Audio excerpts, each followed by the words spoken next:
In this video I'll show how to disable the seatbelt alarm on a Volkswagen Passat using the XTOOL VAG401.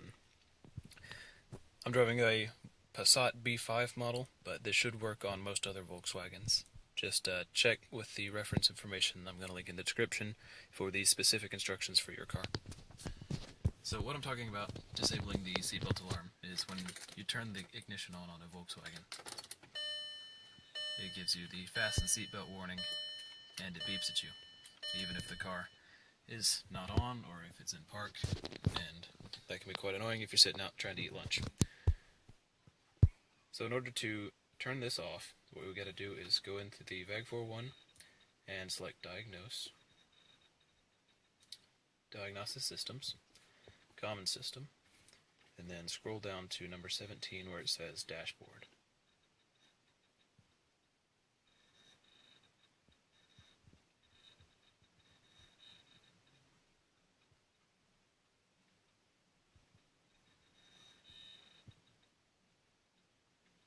Alright, so once you're inside of Dashboard, you will notice there's a number right here where it says COD, and then it has a number following that.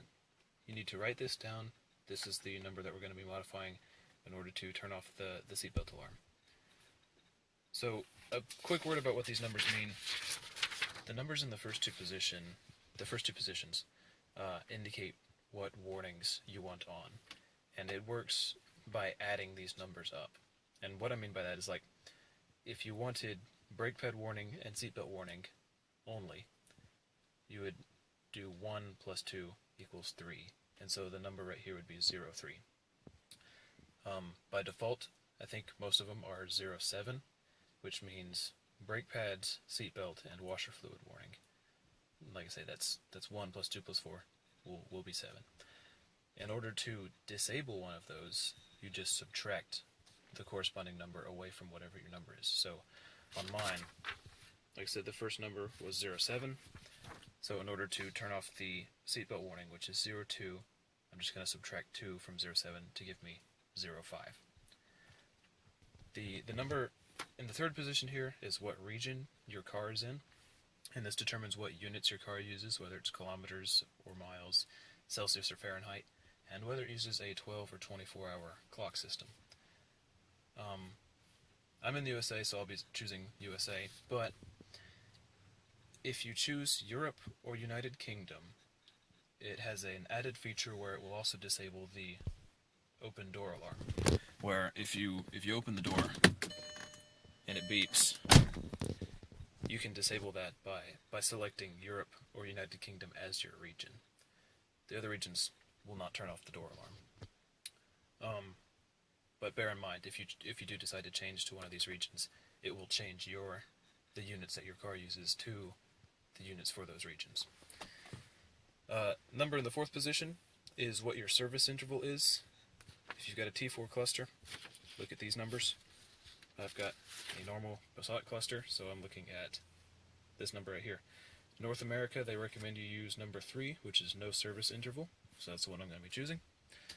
And then the last number is your distance impulse number, and what that is it's a relationship between the diameter of your wheel and how many impulses your car sends to the wheel per revolution to determine your wheel speed, and in turn determine what your speedometer reads.